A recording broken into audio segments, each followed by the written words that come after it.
하나님께서 여러분의 가정과 또 삶의 터전을 지켜주셔서 안정된 삶을 살아가면서 행복을 경험하고 성공을 꿈꾸며 바라보는 좋은 계획들이 잘 이루어지는 은혜가 있기를 먼저 주님의 이름으로 축복합니다. 오늘 함께 읽은 말씀 가운데 12절의 말씀은 예수님께서 광야에서 시험을 받으실 때 마귀를 물리치셨던 귀한 말씀입니다. 그러게 이 말씀은 세상에서 살아가는 동안 시험을 이기며 살아야 하는 하나님의 자녀들 또는 우리 그리스도인들에게는 매우 중요한 말씀입니다. 먼저 우리는 이 말씀의 배경에 대한 이해가 필요하기 때문에 이스라엘 백성들이 살던 그 당시 시대를 생각해 봐야 합니다. 이스라엘 사람들에게 팔레스틴이라고 하는 이 지역은 아주 부유하고 기름진 땅이었고 이미 오래전에 하나님께서 그들에게 주시기로 약속한 약속의 땅이었습니다. 그것은 여러 모양의 지형을 가지고 있었고 다양한 풍경과 기후를 가진 곳이기도 합니다. 비가 오지 않아서 가물다가 비가 오면 너무나 많은 비가 내려서 평평한 땅이 빗물에 패여서 큰 계곡을 만들어내는 그러한 곳이기도 합니다. 그런가 하면 일조량이 좋아서 포도농사, 올리브 농사가 잘 돼서 풍성한 수확을 거둘 수 있는 곳이기도 하지만 어느 때는 거센 바람이 불어와서 수확기가 다 되어 이제 내일 걷어들여야겠다 생각했을 때에 이미 전날 그 거센 바람 때문에 다 열매가 떨어져서 사람들에게 아주 허탈한 마음을 갖게 하는 그러한 특별한 지형이기도 한 그곳이 바로 팔레스틴 지역입니다. 이스라엘 사람들은 이러한 자연 환경에서 살기 때문에 자기들이 할 수 있는 것과 자기들이 할 수 없는 것을 깨달았고 자기들이 할 수 없는 일들은 전지전능하신 하나님께서 도와주셔야만 된다는 사실을 알기 때문에 하나님을 의지하고 하나님을 의존하는 믿음을 가져야 했습니다. 그리고 그들은 깨달았습니다. 우리가 어떻게 하여야 전지전능하신 하나님의 도움을 받아서 잘 살 수 있을까? 그런 가운데 그들은 깨달았습니다. 우리가 하나님을 사랑하고 그의 법도를 지키면 우리 하나님이 우리를 잘 도와주셔서 우리는 행복한 삶이 보장될 수 있다고 하는 사실을 깨달았습니다. 만일 위대하시고 강한 권능으로 만물을 다스리시는 하나님께 우리가 충성을 다하지 아니하고 율례와 법도를 따르지 않는다면 우리는 행복을 보장받을 수 없다고 하는 사실도 그들은 깨달았습니다. 그래서 오늘 우리가 함께 읽은 신명기 10장 12절 13절의 말씀에 이스라엘아 네 하나님 여호와께서 네게 요구하시는 것이 무엇이냐? 곧 네 하나님 여호와를 경외하여 그의 모든 도를 행하고 그를 사랑하면 마음을 다하고 뜻을 다하여 내 여호와 하나님을 섬기고 내가 오늘 내 행복을 위하여 내게 명하는 여호와의 명령과 규례를 지킬 것이 아니냐라고 말씀한 것이었습니다. 하나님은 하나님의 자녀들의 행복을 위하여 하나님을 경외하고 그 모든 도에 행하고 전심전력으로 그를 사랑하고 그를 섬기고 그의 율법을 지키라고 말씀합니다. 우리가 다 아는 대로 이스라엘 백성은 하나님의 은혜와 신비와 경이로움 가운데 하나님의 자녀로 택함을 받은 것입니다. 이러한 이유에서 이스라엘 백성들은 하나님을 당연히 사랑하여야 했습니다. 하나님의 선택은 항상 은혜의 신비입니다. 이러한 은혜의 신비 가운데 나와 여러분이 하나님의 자녀로 선택되었습니다. 성경님이 우리들에게 이사야 43장 1절의 말씀에서도 내가 너를 지명하여 불렀나니 너는 내 것이라 하나님께서 이스라엘 백성들에게 이렇게 말씀하신 바도 있고 예수님께서도 이 세상에 오셔서 제자들에게 말씀하십니다. 너희가 나를 택한 것이 아니요 내가 너희를 택하여 세웠나니 말씀하셨습니다. 이 말씀은 동일하게 오늘 우리들에게도 적용되어 내가 하나님의 자녀가 된 것이 아니라 하나님이 나를 자녀로 삼아 주셨다고 하는 이 특수한 믿음 안에서 은혜의 신비 안에서 우리는 거룩한 신앙을 갖고 있고 우리의 거룩한 신앙이 하나님 앞에 옳게 드려질 때 하나님은 우리의 행복을 보장해 주신다는 사실을 믿기에 오늘 거룩한 주일을 맞이하여 우리는 원근각처에서 이곳에 나와 우리의 믿음과 헌신과 충성과 주님을 사랑하는 마음을 보이려고 이곳에 나와 예배하고 있습니다. 이제 우리 모두는 은혜의 신비 안에서 하나님의 거룩한 자녀로 선택을 받았다는 것을 기억하고 하나님이 보장해 주시는 행복을 누리기 위하여 하나님을 경외하는 것은 우리 인생길에 있어서 기본 신앙이 되어야 할 것이고, 보다 열심히 어떻게 하면 하나님의 거룩한 뜻을 깨달아 살며 하나님의 기쁨과 영광과 자랑이 되어야 할 것을 생각하며, 오늘 하나님이 우리들에게 요구하는 것이 무엇인가를 깨달아 알고 그 말씀대로 지키어 행복을 보장받게 살아야 할 것입니다. 만일 어떤 분이 여러분에게 당신은 행복하십니까? 라고 이렇게 묻는다면 여러분들은 어떻게 대답하시겠습니까? 만일 그러한 대답에 자신이 없다면 오늘부터 하나님께서 명령하는 명령과 규례를 지켜보십시오. 행복은 하나님에 대한 신뢰와 그분의 성품과 뜻에 온전히 따를 때에 보장되는 것입니다. 브라더 클라켄이라고 하는 사람이 있었습니다. 이 사람은 인도에서 천민이라고 멸시를 받는 아주 가난한 사람들을 도와주며 그들에게 예수 그리스도의 복음을 전했던 사람입니다. 어느 날 억울한 누명을 쓰고 감옥에 들어갔습니다. 그가 들어갔던 감옥은 햇빛이 들어오지 않는 것, 습기가 많은 것, 이름 모를 벌레와 도마뱀들이 기어다니는 것, 고문으로 상처받은 죄수들이 이곳저곳에서 잠을 이루지 못하고 밤새 육체의 고통 가운데 괴로운 신음소리를 내는 아주 음산한 곳이었습니다. 이렇게 암울하고 음산한 곳에서 그는 몇 달을 지난 이후에 출감하게 되었습니다. 그를 위하여 기도하며 사랑했던 사람들이 출감한 그를 찾아왔습니다. 그동안 얼마나 고생이 많으셨습니까? 위로합니다. 그때 브라더 클레키는 주위에 있는 사람들을 두루 이렇게 살펴보면서, 여러분, 나는 내 생에 가장 행복한 날들을 그 감옥에서 보냈습니다. 그리고 그 감옥에서 행복이 무엇인가를 맛보았습니다. 여러분들이 염려하시던 것처럼 제가 있던 것은 지옥이 아니라 천국이었습니다. 나는 그곳에서 하나님의 은혜를 아주 친밀하게 느꼈습니다라고 이렇게 말했습니다. 이 사람은 우리와 똑같은 사람인데 어떻게 음산하고 암울한 환경에서 천국 생활을 할 수 있었고 주님과 함께 사는 행복을 맛볼 수 있었을까요? 그 자리에 있던 한 사람이 또 묻습니다. 아니, 어떻게 그렇게 할 수 있겠습니까? 주께서 우리에게 주신 말씀에 의지하며 그 말씀을 마음에 품고 주님을 바라보며 살아가면 됩니다. 그러면서 이어 말하기를, 우리가 다 아는 성경 말씀, 항상 기뻐하라, 쉬지 말고 기도하라, 범사에 감사하라, 이는 그리스도 예수 안에서 너희를 향하신 하나님의 뜻이니라. 나는 오직 이 말씀만 묵상했고 이 말씀을 마음에 두고 기도할 때도 그 말씀대로 기도했고, 그러며 나는 주님만을 바라보았습니다. 그러면서 내가 내 마음으로 오늘 이 자리에서 지켜야 할 일이 무엇인가? 항상 기뻐하라. 내가 지금 이 자리에서 해야 할 일이 뭘까? 쉬지 말고 기도하라. 내가 어떤 마음을 가져야 할까? 범사에 감사하라. 나는 이것이 하나님의 뜻인 줄 알고 있기 때문에 나는 그것에서 지옥을 경험한 것이 아니라 천국 생활을 행복하게 했습니다. 라고 한 것이었습니다. 일반적으로 하나님의 뜻을 이어가는 생애를 형통한 사람, 그들이 경험하는 형통한 삶으로 생각하는 경향이 많습니다만, 하나님의 뜻을 행하는 것은 세상에서 고생일 수도 있습니다. 손해와 핍박을 받을 수도 있습니다. 인기를 잃고 외톨이가 될 수도 있습니다. 심지어 모함도 받을 수 있습니다. 누명도 뒤집어쓸 수 있습니다. 오해를 받을 수도 있습니다. 그리고 죽음에 이르는 그러한 삶의 자리에 머물 수도 있습니다. 그럼에도 불구하고 하나님을 사랑하고 그의 말씀대로 사는 이들에게는 하나님께서 주시는 영원한 행복이 있습니다.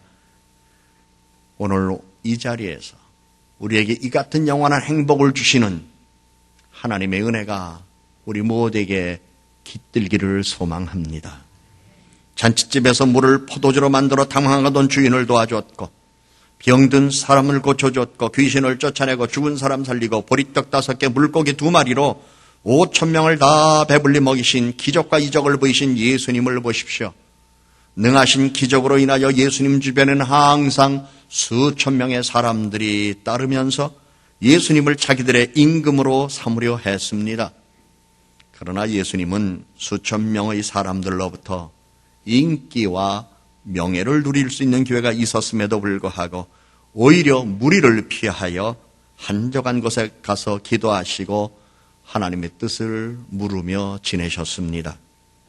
뿐만 아니라 골고다 언덕 십자가에서 고통을 당하며 죽는 것이 하나님의 뜻임을 아시고도 그는 피하거나 거부하려고 하지 않았습니다.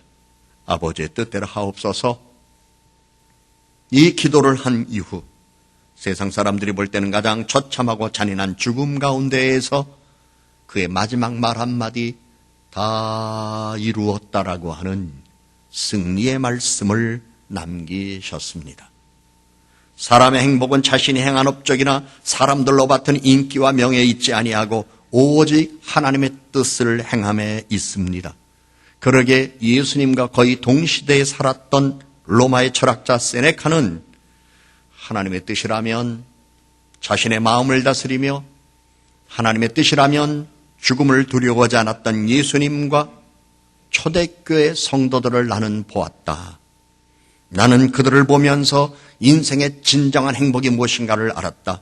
인생의 진정한 행복은 하나님과 인간에 대한 의무를 수행하는 것이며 미래의 걱정과 근심을 생각조차 않고 다만 현재 마땅히 해야 할 일을 열심히 생각하는 사람들에게 주어지는 것이라고 말했습니다. 이렇게 예수님을 알지도 못하고 믿지도 않았던 그가, 교회를 다니지 않았던 그가, 당시 예수님과 예수님을 믿는 초대교회 성도들과 동시대에 살았던 그가 그들을 바라보면서 한 말이, 진정한 행복은 결국 하나님 말씀 안에서 하나님의 뜻을 깨달아 알고 그 뜻대로 사는 사람들에게 주어지는 것임을 터득한 것이었습니다. 이 시대에 누가 행복한 사람이겠습니까? 물질주의와 쾌락주의가 팽배한 이 시대에 진정한 행복이 어디 있습니까? 생활은 편리해졌다 할지라도 마음의 안정을 찾지 못하고 가진 것이 늘어나도 만족할 줄 모르는 이 시대의 행복은 어디에 있습니까?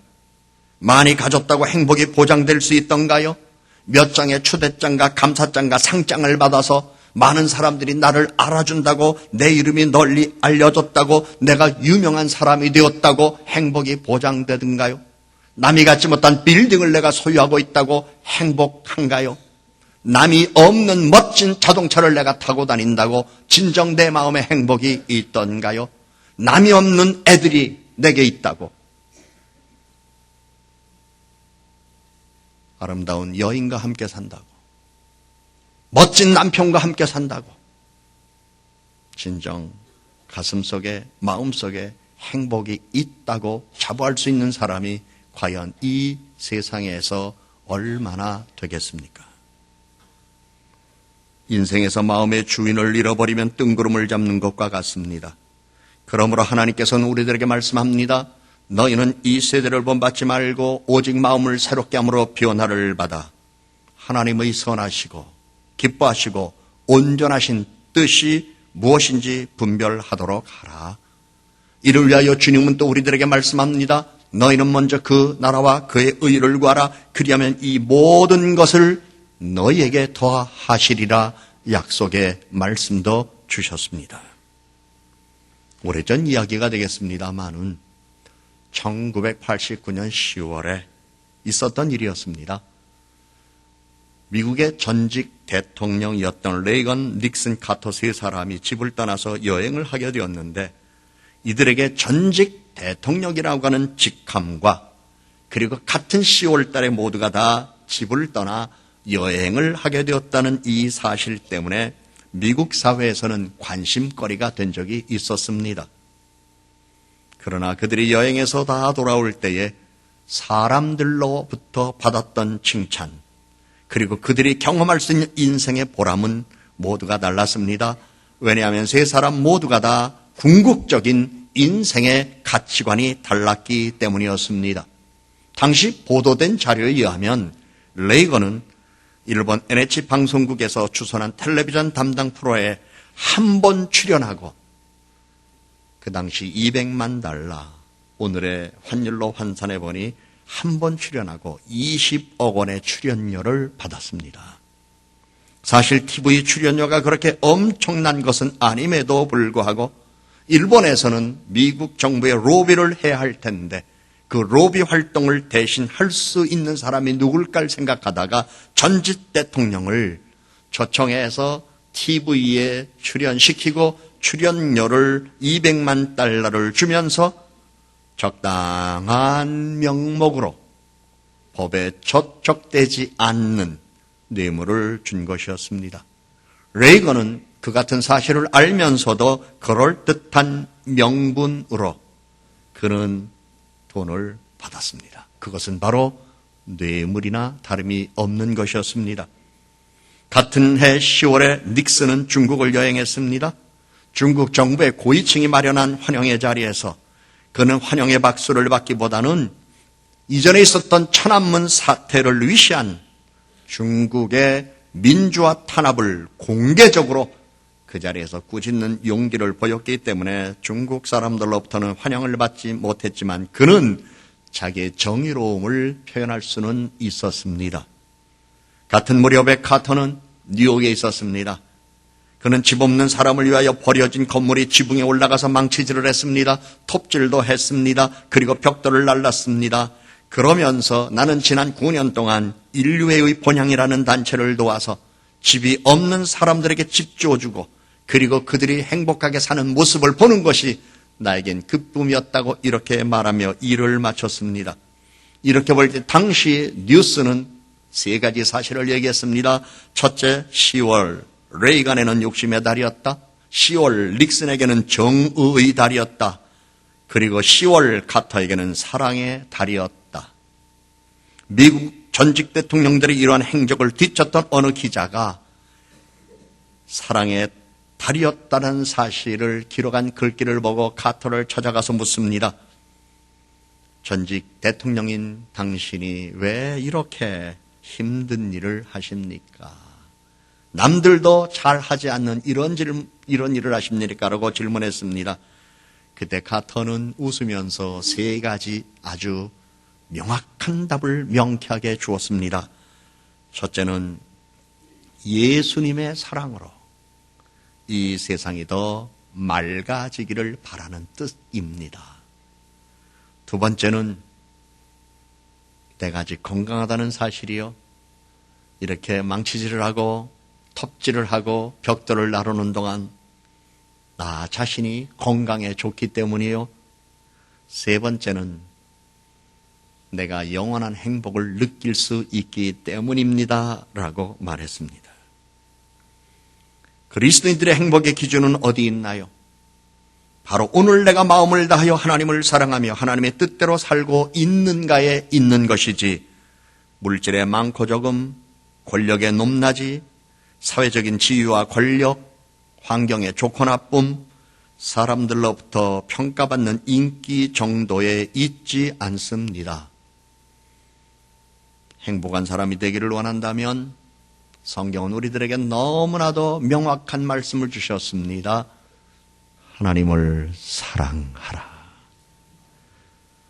행복은 잘 되어진 자리에서 누리는 안오함입니다. 행복은 잘 되어질 것을 믿는 믿음에서 얻는 평안함입니다. 행복은 잘 되어진 결과로 얻어진 만족감입니다. 이러한 행복을 위하여 성경은 오늘의 말씀을 공동번역으로 이렇게 전해줍니다. 하나님을 경외하고 그가 보여주신 길만 따라가며 그를 사랑하고 마음을 다 기울이고 정성을 다 쏟아 그를 섬기라. 이 말씀은 주님이 우리에게 주신 말씀과 똑같습니다. 먼저 그의 나라와 그의 의를 구하라. 그리하면 이 모든 것을 더하시리라. 정말 행복한 사람이 되기를 원하십니까? 정말 행복을 경험하고 싶습니까? 남은 인생 우리는 모두 얼마나 오랜 세월을 이 세상에서 살 수 있을는지는 아무도 장담하지 못하지만 살아가는 날들 동안 순간순간이 하나님이 주신 행복 속에서 감사한 삶을 살기를 원하십니까? 성경은 우리들에게 말씀합니다. 우리 하나님께서 이스라엘 백성들에게 말씀하셨듯 오늘 거룩한 백성으로 하나님의 자녀가 되어 믿음으로 살아가는 저와 여러분에게 말씀하십니다. 하나님은 말씀하십니다. 내가 오늘 네 행복을 위하여 네게 명하는 여호와의 명령과 규례를 지킬 것이 아니냐. 기도합니다.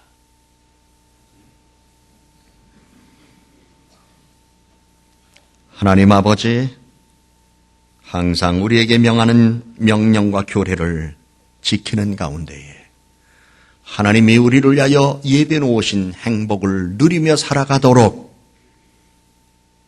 우리들 축복해 주시옵소서. 예수님 이름으로 기도드립니다. 아멘.